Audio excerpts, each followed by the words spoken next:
CBSE term 2 के examination final preparation में macro economics में आज हमारा टॉपिक है concept of aggregate demand and aggregate supply. What do mean by aggregate demand and what do mean by aggregate supply. इस पूरी video में हम इन दोनों के कॉन्सेप्ट को पूरा पढ़ेंगे, meaning plus components with diagram. Video number 6 है टर्म 2 के रिवीजन सीरीज का। चलिए पूरी वीडियो को देखिए ताकि आपको ये वाला टॉपिक पूरा क्लियर हो जाए और एग्जाम में अच्छे से लिख सकें। सबसे पहले है एग्रीगेट डिमांड। अगर हाँ आपने नए हैं और चैनल को सब्सक्राइब नहीं किए हैं तो ज़रूर सब्सक्राइब करके रखिए, आपकी एग्ज़ाम की अच्छे से तैयारी हो जाएगी। तो एग्रीगेट डिमांड क्या होता है? Aggregate demand is the value of total expenditure on all goods and services in an economy during a physical year. That means किसी भी इकोनॉमी में रहने वाले जितने भी लोग हैं वो फाइनल गुड्स एंड सर्विस पर जितना भी एक्सपेंडिचर करते हैं, यानी कि जितना भी खर्च करते हैं, उन सब का टोटल एग्रीगेट डिमांड होता है, क्योंकि इनका एक्सपेंडिचर ही उनका डिमांड होता है। तो total expenditure is called aggregate demand, that is in shortcut AD. AD of the economy depends upon level of employment. AD यानी कि एग्रीगेट डिमांड किसी भी इकोनॉमी के लेवल ऑफ एम्प्लॉय पर डिपेंड करता है। लेवल ऑफ एम्प्लॉयमेंट का depend करने का मतलब ये हुआ कि यहाँ पर एम्प्लॉयमेंट में और एग्रीगेट डिमांड में डायरेक्ट रिलेशन होता है, ठीक है ना। डायरेक्ट रिलेशन होने का मतलब ये हुआ कि किसी भी इकोनॉमी में अगर एग्रीगेट डिमांड इंक्रीज होता है, अगर ये बढ़ेगा तो इससे आउटपुट भी बढ़ेगी और एम्प्लॉयमेंट में भी वृद्धि होती है, इंक्रीज होता है, ठीक है ना। क्योंकि एग्रीगेट डिमांड ही प्रोडक्शन को बढ़ाएगा। प्रोडक्शन बढ़ने का मतलब होता है ऑटोमेटिक उस इकोनॉमी में एम्प्लॉयमेंट इंक्रीज होती है, ठीक है। That means aggregate demand is signify aggregate expenditure. और एक्सपेंडिचर दो तरीके का होता है, एक और कंजप्शन एक्सपेंडिचर और दूसरा होता है इन्वेस्टमेंट एक्सपेंडिचर। ऐसे में ईडी इक्वल टू हो जाता है सी प्लस आई। सी मीन्स कंजप्शन एक्सपेंडिचर और I means investment expenditure. Clear. Next, जब एडी और सी प्लस आई की इक्वल होता है तो इसको हम इस तरह से रिप्रेजेंट करते हैं in graph, where income level 0, 200, 400, 600, this is consumption and this is investment. हम ये मानकर जाते हैं इकोनॉमी में इन्वेस्टमेंट का लेवल हमेशा सेम रहता है। इनकम का लेवल भले ही बढ़ता चला जाता है, इनकम के बढ़ने के साथ साथ कंजप्शन एक्सपेंडिचर बढ़ता चला जाता है, लेकिन इन्वेस्टमेंट अपने जगह पर कांस्टेंट रहता है। That is C plus I जो होता है AD. That means 100 plus 100 equal to 200। तो इनकम के बढ़ने के साथ साथ हमारा एडी भी बढ़ता चला जाता है, ठीक है ना। अब इसी को हम जो है रिप्रेजेंट करेंगे ग्राफ में।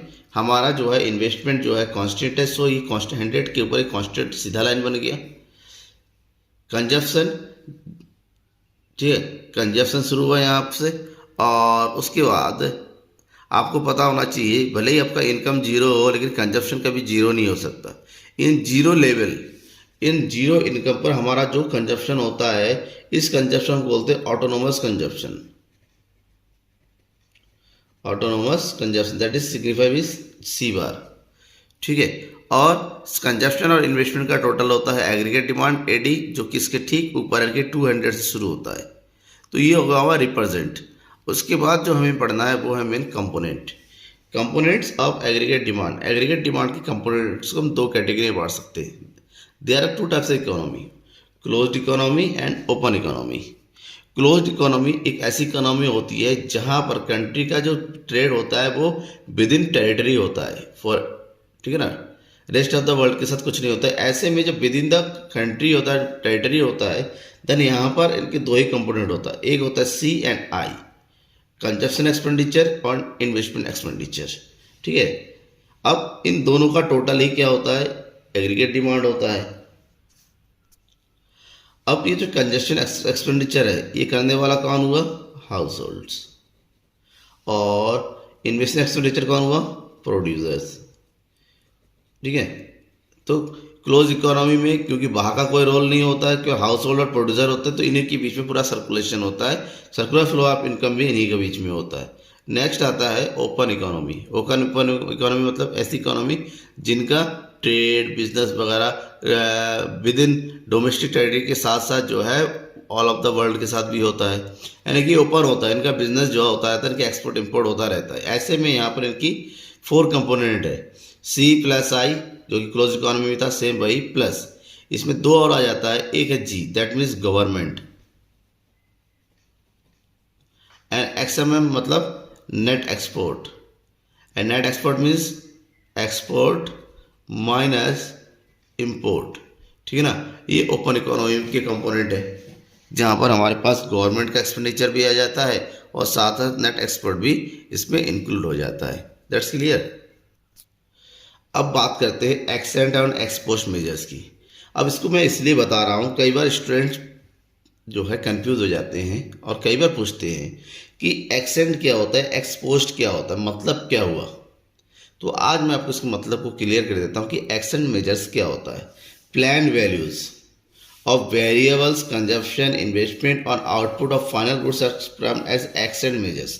आप भी जब भी किसी चीज़ का कैलकुलेशन करने जा रहे हैं, किसी भी कंट्री में कोई भी लेवल होता है, जब उसके पहले से हम प्लान कर लेते हैं, एस्टिमेटेड वैल्यू जो होता है जिसको बोलते हैं एस्टिमेटेड वैल्यू, उसको हम एक्सेंट मेजर बोलते हैं। मतलब आपने डिटर्मिनेट किया है कि आपकी कंट्री का एम्प्लॉयमेंट लेवल कहाँ तक हो सकता है, इस लेवल तक हो सकता है, दैट इज प्लान्ड, आपने एस्टिमेट किया है, तो इसको हम एक्सेंट मेजर बोलेंगे। लेकिन जहाँ पर हमारे पास वैल्यू जो है एक्चुअल में आ जाता है, रियल वैल्यू हो जाता है, यानी कि जो हमारे सामने कैलकुलेटेड होता है, उसको हम बोलते हैं ex post measure. That means actual और अकाउंटिंग वैल्यूज ऑफ वेरियस वेरियर within the economy during a year are termed as ex measures. ये एक ड्यूरिंग द ईयर, एक चलती हुई ईयर में जो हमारे पास एक्चुअल वैल्यू आता है उसका मेजर होता है, जबकि यहाँ पर जो है final goods and services accent measure होता है आने वाले, ठीक है ना, फिजिकल ईयर का जो एस्टिमेटेड होता है। ये एस्टिमेटेड होता है और ये एक्चुअल होता है, दोनों के बीच में बस इतना सा फर्क है, होता दोनों है टोटल आउटपुट। चलिए अब नेक्स्ट हमारा मेन इंपॉर्टेंट टर्म की बात करते हैं, aggregate supply that is as. क्या होता है? The quantity of goods and services produced by entire economy constitutes the total supply. किसी भी इकोनॉमी में जो प्रोड्यूसर्स रहते हैं उनका जो टोटल प्रोडक्शन होता है गुड्स एंड सर्विसेज का, उनका टोटल प्रोडक्शन ही एग्रीगेट सप्लाई होता है, that is called total supply. ठीक है। AS is the money value of final goods and services of national product produce in an economy during one year. Then ये जो है, अगर किसी भी फिजिकल ईयर में फाइनल गुड्स एंड प्रोडक्शन का मनी वैल्यू को बताता है, तो यही तो चीज़ किसका होता था? जीडीपी है। इसका मतलब किसी भी कंट्री का एग्रीगेट सप्लाई उस कंट्री के जीडीपी के बराबर होगा। तो हम यूँ कह सकते हैं AS equal to Y equal to C plus S. C plus S means component of aggregate supply. इसको रिप्रेजेंट करिए ग्राफ में। ये हो गया income, consumption, saving. Zero income पर अगर कंजप्शन 100 होता है, इसका मतलब आपका सेविंग क्या है? माइनस में। क्यों? Saving is the part of income, saving is the part of income that rest after consumption, जो कंजप्शन के बाद बचता है। जब जीरो इनकम ही नहीं है लेकिन 100 रुपये आप खर्च कर दे रहे हैं, इसका मतलब जो माइनस में आएगा 100 minus 100 equal to 0, that is AS. इसका मतलब कंजप्शन बढ़ता चला जाता है। इनकम के बढ़ने के साथ साथ अगर कंजप्शन बढ़ता है तो सेविंग भी बढ़ेगा, तो सेविंग और कंजप्शन का टोटल एएस होता है। तो हमने ये देखा कि सेविंग और कंजप्शन को ऐड करने के बाद हमेशा ये जो एग्रीगेट सप्लाई आया वो इनकम के इक्वल आता है, that means Y equal to AS. इसको रिप्रेजेंट करेंगे हम ग्राफ पे, तो 45 डिग्री पे एक सीधा लाइन बनता है ऊपर की ओर चढ़ता हुआ एग्रीगेट सप्लाई का। समझ में आ गया होगा आपको? दिस क्लियर हो गया पॉइंट। इसी में नेक्स्ट टर्म है component of aggregate supply. Aggregate supply के दो कंपोनेंट होते हैं। There are two components of aggregate supply. First is consumption expenditure and second is savings. Saving denoted with S and consumption expenditure denoted with C. That why the total of the both S equal to C plus S. This is called component of aggregate supply. जब इन दोनों का जो है total होता है और यहीं पर टोटल हो जाएगा क्या? इसके वाई का, वाई के इक्वल होता है। अब एआईएस और एडी पढ़ने के बाद एक छोटा सा कॉन्सेप्ट रह जाता है हमारे पास, equilibrium level. Equilibrium level of employment और आउटपुट। इक्विलिब्रियम आउटपुट कहते हैं, शॉर्ट रन इक्विवेलेंट आउटपुट, क्योंकि ये शॉर्ट रन की बात है। Short run means a very small period of time, less than 1 year, less than 1 year के काम का टाइम। तो शॉर्ट रन में इक्विलिब्रियम आउटपुट किस तरह से डिटर्मिनेट होता है इसकी बात करेंगे। किसी भी इकोनॉमी में इक्विलिब्रियम आउटपुट या इक्विलिब्रियम लेवल ऑफ इनकम वहाँ पर डिटर्मिनेट होता है। ये एक ऐसी सिचुएशन होती है जहाँ पर उस इकोनॉमी में aggregate demand and aggregate supply आपस में इक्वल होते हैं। Means at that level where the aggregate demand and the aggregate supply is equal, that level is called equilibrium output. That means AD equal to AS। अगर यहाँ पर AD और AS equal है तो यहाँ से छोटा सा कॉन्सेप्ट निकल के आता है। हमें पता है AD equal to C plus I, और ये भी पता है कि AS equal to C plus H। That's why अगर हम इक्वलिब्रियम लेवल पॉइंट को देखें कि AD और AS बराबर होता है तो इसके कंपोनेंट भी आपस में इक्वल होंगे। C plus I equal to C plus S। जब ये दोनों इक्वल है दैट मीन्स C से C कट गया तो बचा I और S। तो इस तरीके से इक्विलिब्रियम आउटपुट के दो कॉन्सेप्ट निकल के आता है। एक होता है AD एंड AS अप्रोच, दूसरा होता है S and I approach. Both are same. अगर AD और AS इक्वल होता है तो वहीं पर सेविंग और इन्वेस्टमेंट भी एक जगह। तो इसका मतलब ये हुआ जिस लेवल पर हमारा AD और AS आपस में इक्वल होगा उस लेवल को हम इक्विलिब्रियम आउटपुट या इक्विलिब्रियम इनकम लेवल कहेंगे। ये हो गया हमारा AS और ये होता है AD।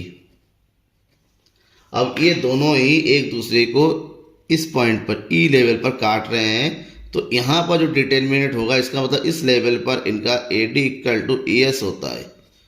तो ये हो गया इक्विलिब्रियम लेवल और ये होता है आपका full employment level. That means यहीं पर आपका किसी भी कंट्री का एम्प्लॉयमेंट लेवल, इनकम लेवल और आउटपुट लेवल जो है इक्विलिब्रियम हो जाता है। क्लियर। और इसी के साथ हमारा IS एंड I अप्रोच देखते हैं। हमको नॉर्मल ये पता है कि किसी भी इकोनॉमी में, कोई भी इकोनॉमी क्यों ना हो, उस इकोनॉमी में जो है इन्वेस्टमेंट हमेशा कांस्टेंट रहे। जब इन्वेस्टमेंट कांस्टेंट होता है तो इसका मतलब इन्वेस्टमेंट का ग्राफ कुछ इस तरह से बनेगा, कांस्टेंट। जबकि सेविंग जो होता है, क्योंकि जीरो लेवल पर कंजप्शन होने के वजह से सेविंग हमारा माइनस में चला जाता है, तो ये इस तरह से नीचे और नीचे से ऊपर की चला जाता है। ये जिस लेवल पर AS और AD इक्वल होगा उसी लेवल पर जो है I और S भी आपस में इक्वल हो जाएंगे। That means here equilibrium. यहाँ पर हमारा क्या है, S इक्वल टू I हो रहा है। So this level is called equilibrium level and equilibrium full employment level. ठीक है ना। और यही फुल एम्प्लॉयमेंट जो होता है, ये वाला पॉइंट किसी भी कंट्री का equilibrium output equilibrium employment level कहता है। ठीक है ना। तो ये सिंपल सा पॉइंट था। तो वेट कीजिए नेक्स्ट वीडियो का। Thank you everyone.